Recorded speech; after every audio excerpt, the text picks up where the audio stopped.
नमस्कार दोस्तों, आइए शुरू करते हैं आज की सच्ची घटना। आज की सच्ची जो घटना है, हो सकता है आज जो मैं सच्ची घटना बताने जा रहा हूँ ये कहीं न कहीं आपको भी सुन करके अच्छा नहीं लगेगा, मुझे भी कहने में अच्छा नहीं लग रहा है, लेकिन भगवान न करे कभी भी किसी के भी साथ इस तरह की कोई घटना घटे। तो दोस्तों आज की जो सच्ची घटना ये दिल्ली के रेड लाइट एरिया की घटना है। दिल्ली में एक रेड लाइट एरिया है जिसका नाम शायद आप और हम सभी लोग जानते होंगे, जीबी रोड। आज की जो सच्ची घटना है, आज जीबी रोड की सच्ची घटना मैं आपको बताने जा रहा हूँ। ये घटना सुन करके कहीं न कहीं आपके और हमारे खून खौल जाएंगे कि भला इस तरह से एक इंसान कैसे हैवानियत की सारी हदें पार कर देता है। 18 से 19 वर्षीय युवती होती है जो देखने में काफ़ी खूबसूरत और आकर्षित करने वाला जिस्म होता है, जो कि दिल्ली के रेड लाइट एरिया में बैठी होती है, जिसके हाथों की मेहंदी का रंग अभी उतरा नहीं होता है और जिसके पैरों के महावर का कलर जो होता है वह अभी फीका नहीं हुआ होता है। वह लड़की आखिर कैसे पहुंच गई दिल्ली के GB road red light area में।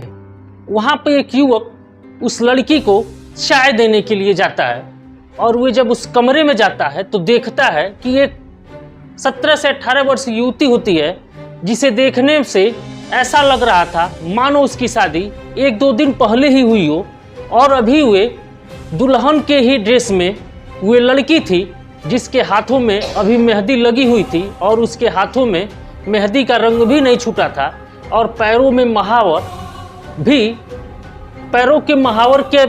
पैरों में जो महावर था उसका भी रंग उसके पैरों से भी उतरा नहीं था और वे दिल्ली के रेड लाइट एरिया में बैठी हुई थी। दिल्ली के रेड लाइट एरिया के एक कोठे के एक कमरे में कैद। जैसे वह युवक चाय बेचने के लिए जाता है, वैसे वह युवती उस युवक के पैरों पर गिर जाती है और गिड़गिड़ा करके बोलती है कि भैया एक बार आप मुझे मेरे पति से बात करवा दीजिए, आप जितना पैसे कहेंगे, जो भी कहेंगे, मैं आपको ये सब देने के लिए तैयार हूँ, लेकिन आपसे एक अनुरोध है, आप मेरे पति से एक बार मेरी बात करवा दीजिए, क्योंकि मेरे पति भी मेरे लिए काफ़ी परेशान हो रहे होंगे और वे काफ़ी पैसे वाले हैं और वे मुझे ढूंढ ही रहे होंगे। अगर आप फ़ोन कर देंगे तो वे मुझे आकर के यहाँ से लेकर के चले जाएंगे। दरअसल दोस्तों आज की जो सच्ची घटना है ये हमारे ही देश की, हमारे ही समाज की सच्ची घटना है। दोस्त पश्चिम बंगाल के हिंदू परिवार की एक लड़की होती है और वहीं पश्चिम बंगाल का ही एक मुस्लिम युवक होता है, जिससे वो युवती प्यार कर बैठती है और प्यार करने का उसको ऐसा भयानक सजा मिलता है कि जिसे उस लड़की के होशो हवास गुम हो जाते हैं। दोस्तों आज की जो सच्ची घटना है बेहद ही दर्दनाक और दिल को दहला देने वाली सच्ची घटना है, तो कृपया वीडियो में बने रहें और वीडियो अंत तक जरूर देखें। आइए दोस्तों शुरू करते हैं आज की सच्ची घटना। सच्ची घटना में आगे बढ़ने से पहले आपसे एक फिर छोटा सा अनुरोध है। दोस्तों कहानी में आगे बढ़ने से पहले आपसे एक छोटा सा अनुरोध है, अगर हमारी इस वीडियो को आप यूट्यूब पर देख रहे हैं तो वीडियो को लाइक करें, चैनल को सब्सक्राइब करें और इस वीडियो को आप अपने दोस्तों रिश्तेदारों के साथ शेयर करना न भूलें। इस वीडियो को फेसबुक पे देख रहे हैं तो कृपया वीडियो को लाइक करें और पेज को फॉलो करें और साथ में वीडियो को शेयर करना न भूलें, ताकि हमारा हौसला और भी बढ़ता रहे और हम आपके लिए इसी तरह से सच्ची घटनाओं पर आधारित वीडियो बना करके लाते रहें। आपके मनोरंजन के साथ साथ आपको जागरूक करने का काम हम इसी प्रकार से करते रहें और हमारा हौसला आप लोग चैनल सब्सक्राइब करके पेज को फॉलो करके बढ़ाते रहें। तो आपसे फिर एक बार रिक्वेस्ट है, कृपया वीडियो को लाइक करें और चैनल को सब्सक्राइब करें। आइए दोस्तों कहानी में आगे बढ़ते हैं।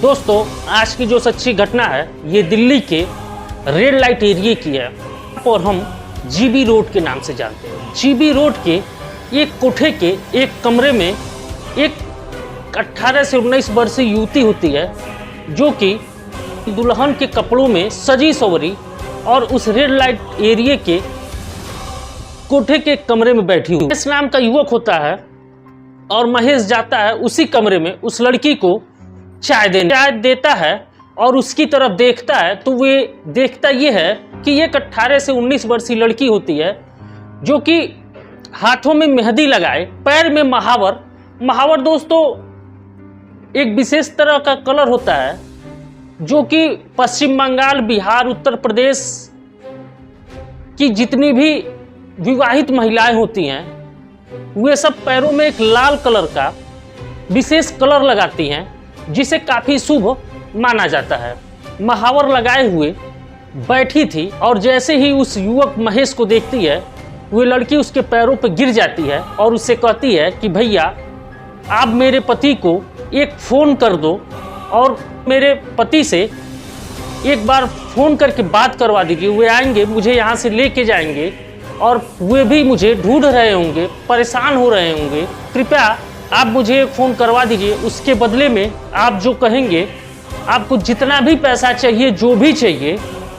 दोस्तों उस लड़की के गले में एक सोने का चैन होता है और वे चैन को उतार करके उस युवक के हाथों में देने लगती है, कहती है कि भैया मेरे पति से बात करवा दीजिए और ये सोने की चैन भले आप रख लीजिए। दोस्तों वे युवक जो होता है वे चाय देता है, बिना कुछ बोले वहाँ से चाय रख करके चला जाता। उसके बाद दोस्तों जब वो युवक आता है कोठे से बाहर तो उसके दिमाग में उसी लड़की की चेहरा, उस लड़की का चेहरा गिड़ाती हुई उसके दिमाग से उतरता नहीं है। वे आता है और बार बार उसको दिन भर यही आता है, उसके दिमाग में दिन भर यही चलता रहता है। उसके बाद दोस्तों जब वे अगले दिन चाय लेकर के जाता है, फिर उस कमरे में जाता है, चाय देता है, फिर वे लड़की उसको उसी रिक्वेस्ट के उम्मीद भरी हुई निगाहों से उससे कहती है कि प्लीज़ आप एक बार मेरे पति से मेरी बात करवा दीजिए, वे भी मुझे ढूंढ रहे होंगे, काफ़ी हैरान और परेशान हो रहे होंगे। उसके बाद दोस्तों वे युवक जो होता है फिर चाय रखता है और चला जाता है। क्योंकि दोस्तों उस युवक की ये परेशानी थी, वे उस महिला से उसके पति से बात नहीं करवा सकता था, चूँकि उस कोठे पे उसके अलावा कोई भी नहीं जाता था चाय देने के लिए। उस युवक का ये काम था, वे युवक दुकान तो खोला नहीं था, वे अपने कमरे से ही चाय बनवा करके और चाय केतली में लेकर के उस एरिया में जितने भी रेड लाइट एरिया कोठे थे सबके वहाँ वे चाय पहुँचाता था, सुबह दोपहर शाम, और उसके फिक्स कस्टमर थे। उसको ये पता था कि अगर मैं बात करा दूंगा इसके पति से तो कहीं ना कहीं इस एरिया की जितने भी कोठे वाले हैं कोई मुझसे चाय नहीं खरीदेगा। तो इस नाते वे युवक जो होता है वे उस लड़की की बातों को इग्नोर करके चला जाता है। दोस्तों इसी तरह से क्रम चलता रहता है। 2-3 दिन बाद वे जब उसे चाय देने के लिए जाता है तो देखता है कि उसके शरीर पे कई जगह जख्म और डंडे से पीटने के साफ निशान दे रहे थे। वो युवक जो है चाय देता है और मन ही मन कहता है अरे मान जाती तो इतना डंडे नहीं पड़ते तुम्हारे ऊपर। वे कुछ बोलता नहीं है, फिर चला जाता। फिर वो युवती इस बार उसे कुछ बोलती नहीं है लेकिन उसकी तरफ देखती है और हाथ जोड़ती है। दोस्तों ये क्रम 2-3 दिन तक जब लगातार चलता रहा तो एक दिन वे आता है और देखता है उस कोठे की मालकिन एक युवक से कहती है कि उसका खाना जो है बंद कर दो और उसे इतने ही मात्रा में खाना दो ताकि वे मरे न। जब तक उसके शरीर में जान रहेगा वो इसी तरह से अकड़ दिखाती रहेगी और चाय और पानी के अलावा उसे कुछ भी खाने में मत दो। उसके बाद दोस्तों वे चाय और पानी से कुछ दिनों तक अपना जीवन यापन करती है और कोठे की मालकिन हर प्रकार की जुर्म उस युवती पे ढाना चालू कर देती है कि वे लड़की जो है अपने ग्राहकों को खुश करना चालू कर दे और उस धंधे में वे जिस्म फरोशी के धंधे में वे लड़की भी उतर आए। लेकिन वे लड़की जो थी वे मानने को तैयार नहीं थी। उसके ऊपर जितना भी जुर्म ढाया जा रहा था वे लड़की कहीं से भी टस से मस नहीं हुई। एक दिन दोस्तों अगले दिन सुबह जब महेश चाय लेकर के जाता है तब देखता है कि जो है कुछ युवक आए होते हैं और उस महिला से कहते हैं करे कोई नया आइटम हो तो बताओ, पुरानी आइटमों को तो हम आज नहीं लेंगे। तब वे महिला कहती है कि हाँ एक नई आइटम आई है बंगाल से, अगर तुम तुम जाना चाहते हो तो जा सकते हो, लेकिन उसके पैसे भी ज़्यादा लगेंगे और रिस्क भी है, क्योंकि आज तक उसके साथ कोई काम नहीं किया है। तो युवक कहता है कि अरे पैसे की बात मत करो, मुझे तो ऐसे ही माल की तलाश थी। उसके बाद दोस्तों वे कोठे की मालकिन जो होती है पैसा लेती है। पैसा लेने के बाद वे महेश बढ़ता है उस कमरे की तरफ चाय देने के लिए। तो उसकी मालकिन कहती है कि रुक जाओ, उसको चाय मत दो, पहले कस्टमर अटेंड कर लेने दो। उसके बाद दोस्तों वे चाय देता है और वे युवक 2-3 लड़कों के साथ उसके कमरे में चला जाता है। उसके कमरे में जब जाता है उससे जोर जबरदस्ती करता है और चीखने चिल्लाने की आवाज़ आनी चालू हो जाती है। और ये सुन करके महेश का कलेजा जो है वे दहल जाता है और महेश वहाँ से चला आता है। उसके बाद दोस्तों अगले दिन सुबह जब महेश जाता है चाय लेकर के उस कमरे में जाता है, तो वे महिला जो होती है आज कहती है कि क्या तुम्हारे अंदर इंसानियत नहीं है? मैं तुमसे कई दिनों से कह रही हूँ कि तुम मेरे पति से बात करवा दो। अरे तुमको जितना पैसा चाहिए ये सोने की चैन ले लो, और छोड़ो सोने की चैन, शरीर पे जो वस्त्र होता है उसको भी खोलने लगती है और कहती है तुम्हें जो करना है मेरे साथ कर लो, मैं तुम्हें जिस्म भी दे रही हूँ, लेकिन एक बार मुझे मेरे पति से तुम बात करा दो। ये बातें सुनने के बाद महेश भी कहीं न कहीं पिघल जाता है और वे उस मालकिन के पास जाता है और कहता है कि मैडम इसके साथ मुझे कुछ वक्त बिताना है। तो वे महिला जो होती है कहती है ठीक है महेश, पैसा देना पड़ेगा। महेश कहता है ठीक है।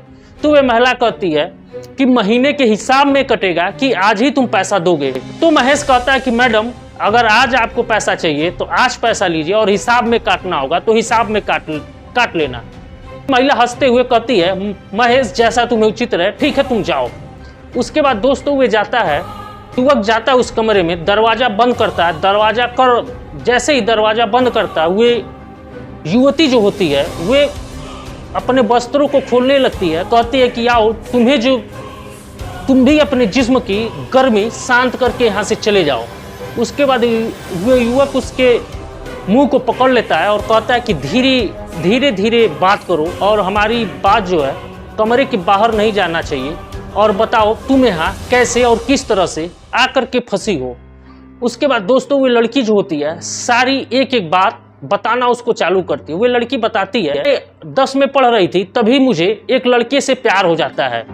10, 11 और 12 हम दोनों लोग साथ में पढ़ते हैं और साथ में जीने मरने की कस्में खाते हैं। उसके बाद जब दोस्तों उसके बाद वे युवक से कहती कि जब हमारी 12वीं की पढ़ाई कंप्लीट होने वाली थी तो जो है मेरे घर वाले मेरी शादी दूसरे लड़के से करने के लिए विचार बना रहे थे। मैंने जैसे ये बात अपने प्रेमी को बताई तो मेरा प्रेमी जो है वे जीने मरने की कस्में खाने वाला मुझसे कहता है कि देखो मेरे पास पैसे तो इस समय नहीं है, और चलो हम दोनों घर से भाग चलते हैं, भाग करके शादी करेंगे और ये बहुत बड़ी दुनिया है और हम दोनों लोग एक ही साथ जीवन यापन करेंगे। उसके बाद दोस्तों उस युवक के बहकावे में वे युवती आ जाती है और घर में रखा, चूंकि उसके पिताजी बहुत बड़ी होलसेल की दुकान थी और घर में अक्सर 2, 4, 5 लाख रुपए अक्सर रखे रहते थे। एक दिन दोस्तों प्लानिंग के हिसाब से युवती जो होती है घर से अपने 3 से 4 लाख रुपए उठाती है और अपनी माँ के रखे गहने को लेकर के उस युवक के साथ फरार हो जाती है। उसके बाद दोस्तों जो युवक होता है और वे युवती जो होते हैं वे जब तक पैसा रहता है तब उनके पास पैसा होता है तब तक वे बड़े बड़े होटलों में रहना चालू करते हैं और गहने बेच करके, और वे युवक उस लड़की के साथ अय्याशी करता था। जब वे लड़की घर से पैसे और गहने लेकर के निकली तो वे दोनों महंगे होटलों में रहना, खाना पीना और घूमते रहे। 10, 15 दिन, 20 दिन में जब सारे पैसे खर्च हो गए, युवक था वे उस लड़की को कहीं ना कहीं इग्नोर करने लगा, और उस लड़की को जब पता चला कि ये मुझे इग्नोर कर रहा है तब वो ज़बरदस्ती उससे शादी करती है। और जब शादी करती है तो वो युवक जो होता है कहता है कि देखो अब तो पैसा है नहीं तो मुझे भी अब नौकरी करनी पड़ेगी, तो चलो क्यों ना हम लोग दिल्ली चलते हैं। वे दिल्ली जाता है दोस्तों, दिल्ली जाता है। दिल्ली में एक मंदिर में जाकर के उससे शादी करता है। शादी करने के बाद वे दोनों एक आध 2 दिन और होटल में रहते हैं और कहता है कि ठीक है, मैं उस युवती से बताता है कि मैं अपनी नौकरी के तलाश में हूँ, परेशान मत हो, और होटलों में कब तक रहा जाए, और एक कमरे का भी व्यवस्था कर रहा हूँ। उसके बाद दोस्तों जिस दिन वे उस युवती से शादी करता है उसी दिन रात को कहता है कि चलो हम लोग एक किराए का मकान मिला है, उसी में कमरा किराए पे लेकर के रहा जाएगा, वहाँ तुम रहना और वहीं से, और कल से मुझे अपने काम पे जाना है। उसके बाद दोस्तों वे युवक रात को 1 बजे दिल्ली के जीबी रोड कोठे पे उस युवती को लेकर के पहुंचता है और उसके साथ रात को वहीं सोता है। और वे रात को ही 4:30 से 5 बजे जब लड़की गहरी नींद में होती है तो वे उसकी कीमत वे वहाँ से पैसा लेकर के भाग जाता है। दोस्तों पैसा लेकर के भागने वाली बात उस युवती को नहीं पता था, और जैसे महेश सुनता है तो वो इससे कहता है तुम परेशान मत हो, मेरा वादा है कि तुम्हें मैं अगले 24 घंटे में इस रेड लाइट एरिया से भगा करके ले जाऊंगा, लेकिन रात का तुम इंतजार करना। दरअसल दोस्तों महेश जो है उस रेड लाइट एरिया में 10 से 12 साल हो चुके थे उसको रहते हुए, और वे वहाँ रह करके एक एक गलियों में और एक एक कोठों का उसे रास्ता पता था, किस महिला को कैसे अब कौन किस समय भगाया जा सकता है। दोस्तों ये सब आइडिया होने के बाद महेश जो है प्लान बनाता है और अगली रात को उसे लेकर के उस कोठे से भाग जाता है।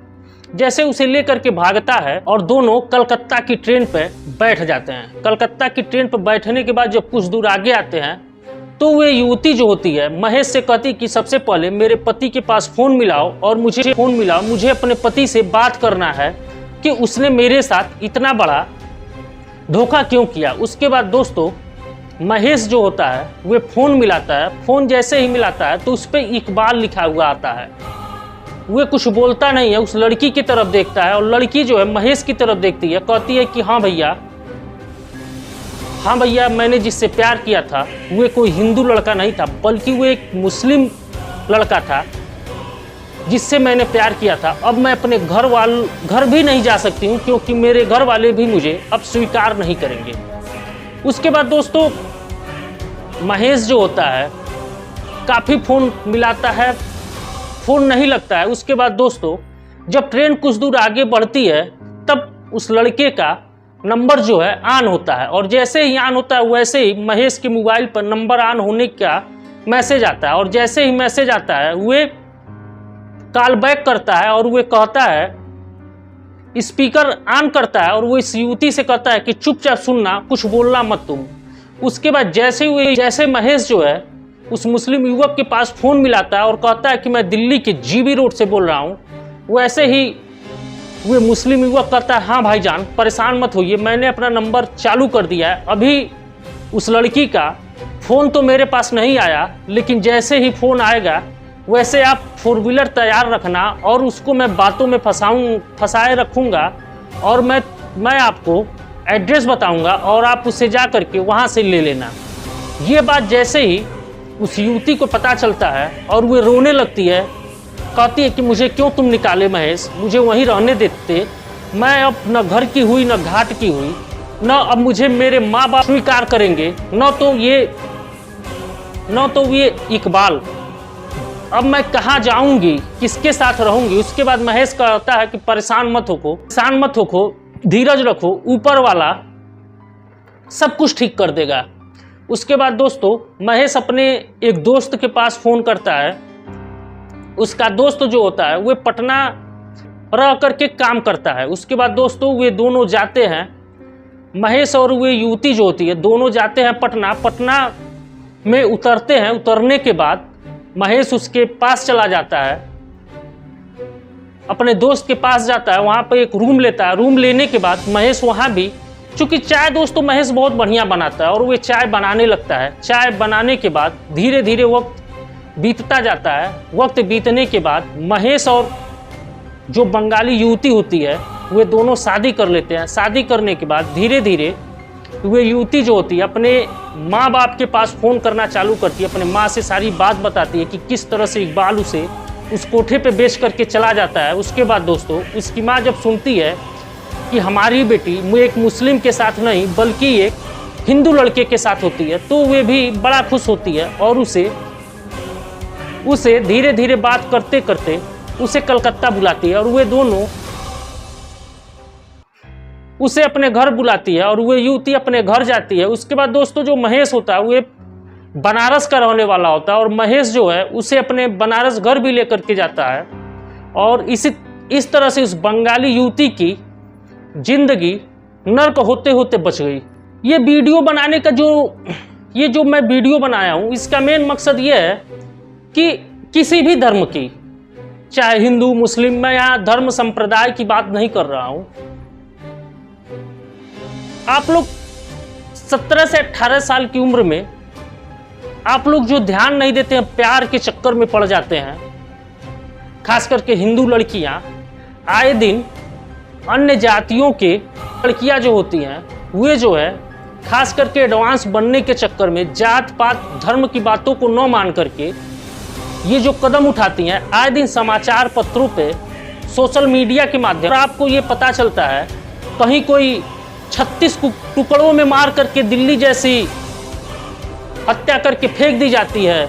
कहीं उन लोगों के साथ कईयों का तो पता ही नहीं चलता है कि कहाँ किस घाट। तो आप लोगों से जितने भी हमारी इस वीडियो को युवक चाहे युवतियाँ देख रहे हो, प्यार करने से पहले सोच समझ लीजिए। अरे भाई जिस माँ बाप के साथ जो आपको पैदा करके इतना बड़ा किया, 20-22 साल का किया, अगर वे आपका हित नहीं चाहेगा तो आधे घंटे 45 मिनट या 4 घंटे किसी के साथ गुजार लोगे आप। उस गुजारने से आप क्या समझोगे? वे आपका बहुत हितकर होगा? अरे हितकर नहीं होगा। कुछ भी करने से पहले एक बार सोचिए जरूर। आप सभी लोग उस बंगाल की युवती की तरह खुशनसीब नहीं होंगे कि जो महेश जैसा युवक मिलेगा और आपकी जिंदगी को बचा लेगा। तो इसलिए अगर प्यार करिए, सोच समझ करके करिए। शादी भी करना है तो सोच समझ के करिए, क्योंकि जिंदगी जो है मौका बार बार नहीं देती है। आप हो जाइए सावधान। तो आपसे मुलाकात अगले किसी सच्ची घटनाओं पर आधारित वीडियो में होगी। दोस्तों अगर आप वीडियो यहाँ तक देखे हैं तो आपसे एक छोटा सा और अनुरोध है कि अगर आपको वीडियो पसंद आई हो तो कृपया वीडियो को लाइक करें, चैनल को सब्सक्राइब करें और वीडियो को ज़्यादा से ज़्यादा शेयर करके हमारी बहनों को, खास करके हमारी बहनों को जागरूक करने का काम आप लोग जरूर करें। तब तक के लिए